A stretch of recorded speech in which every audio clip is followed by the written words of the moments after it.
প্রিয় দর্শক, আসসালামু আলাইকুম। আজকে খুব ইন্টারেস্টিং দুই একটা বিষয় আপনাদের সামনে একটু আলোচনা করব। আপনারা অচিরেই দেখবেন জামাত ইসলামকে খুব বেশি কাজ করতে হচ্ছে না।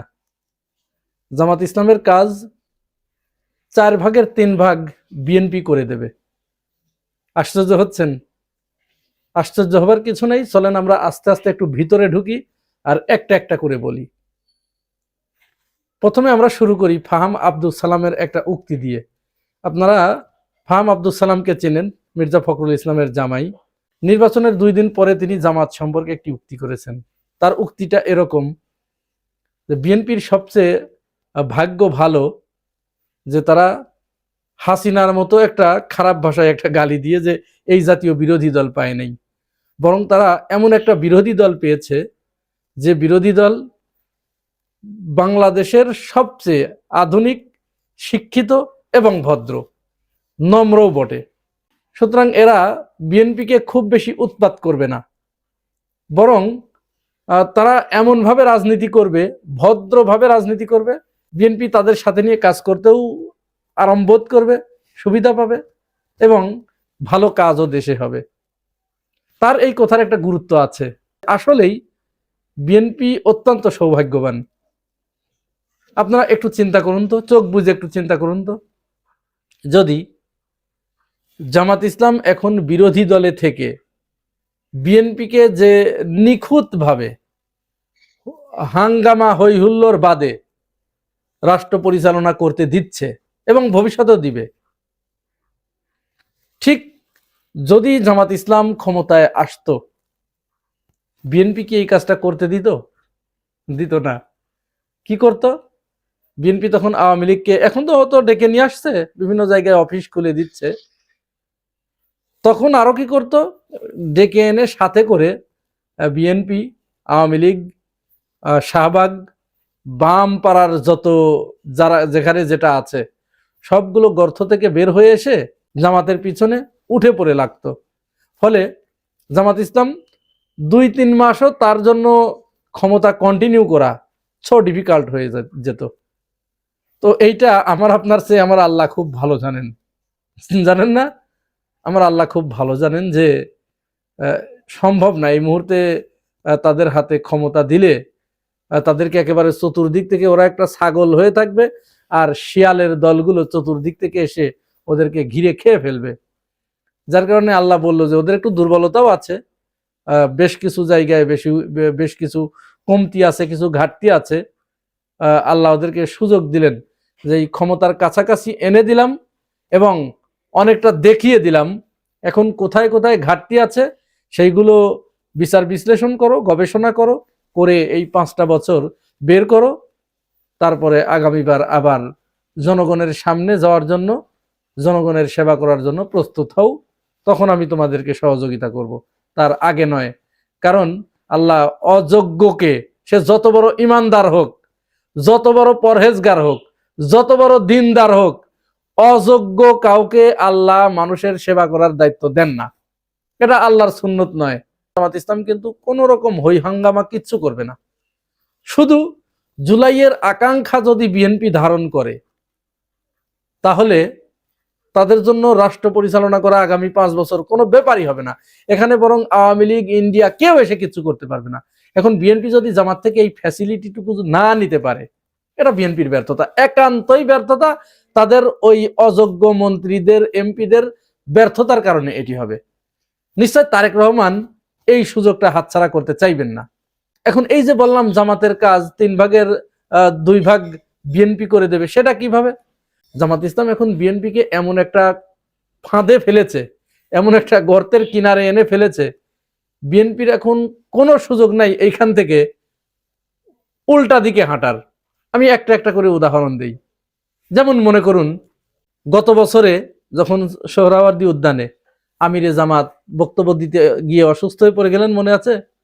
তিনি কিন্তু দ্বিতীয়বার উঠলেন, পারলেন না। তৃতীয়বার উঠে ওই ফ্লোরে, মানে যেখানে বক্তব্য দেয় ওই ফ্লোরে বসে তিনি সবচেয়ে গুরুত্বপূর্ণ যে কথাটি বলেছিলেন, খুব ফোর্স ক্রিয়েট করে, সেটি হচ্ছে আমরা ক্ষমতায় গেলে আমাদের এমপিরা কোনো সরকারি প্লট নেবেন না, ট্যাক্সবিহীন গাড়ি গ্রহণ করবেন না, এবং কোনো প্রকল্প হাতে পেলে প্রকল্প শেষে জনগণের সামনে তার হিসাব হাজির করবেন। মনে আছে? আচ্ছা, এই ঘটনার পরে নির্বাচনের দুদিন পরেই শিশির মনির এইটাকে আবার সামনে আনলেন।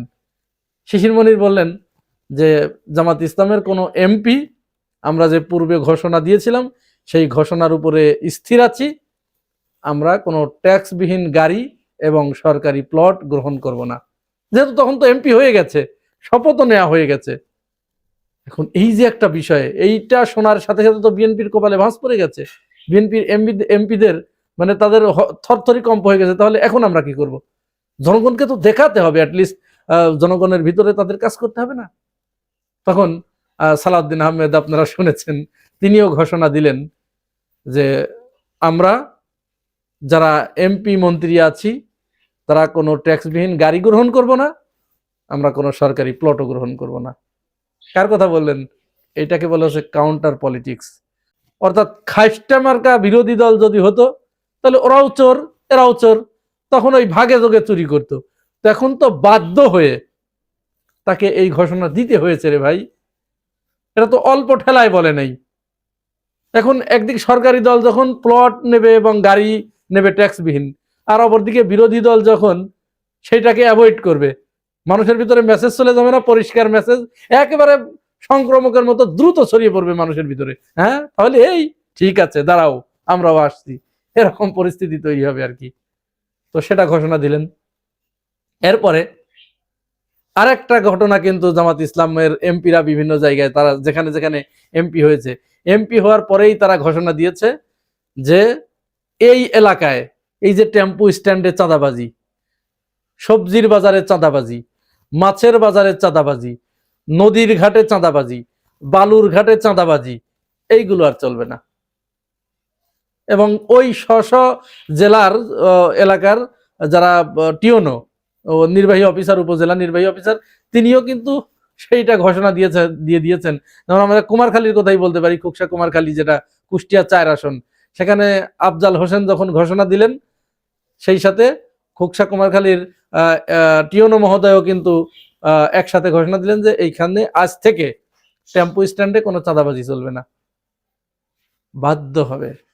এখন যখন জামাতের এমপি গুলো কোন রকম চাঁদাবাজি করবে না, দুর্নীতি করবে না, সহ্য করবে না, কোন প্রকল্প বরাদ্দ পেলে সেই প্রকল্পের কাজ শেষে যখন জনগণের সামনে সেই হিসাব হাজির করবেন, তখন কি বিএনপির এমপি গুলো কি চুপ করে থাকতে পারবেন? কোনো মতো অবস্থায় না।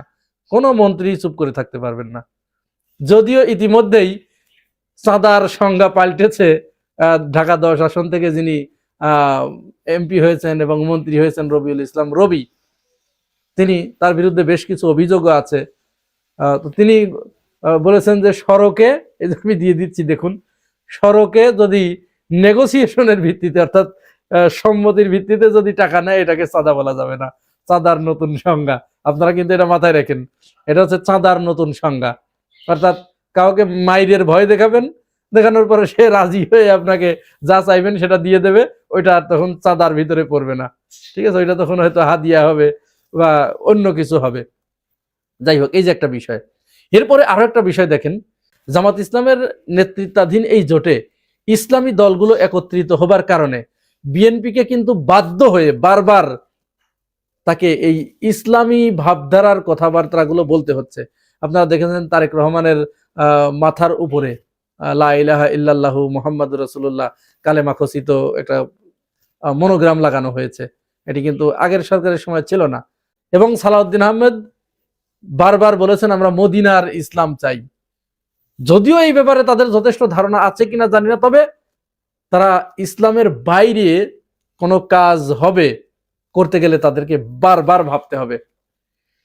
এরপরে জামাত আমির একটি কথা বলেছিলেন ওই সোহরাওয়ার্দী উদ্যানের ওই জনসভায়, এবং তারপরে বেশ কয়েক জায়গায় বলেছেন যে আমরা শাসক হতে আসি নাই, আমরা ক্ষমতা চাই না, আমরা দায়িত্বশীল হতে চাই, আমরা দায়িত্বশীল হতে এসেছি, দায়িত্ববান হতে এসেছি।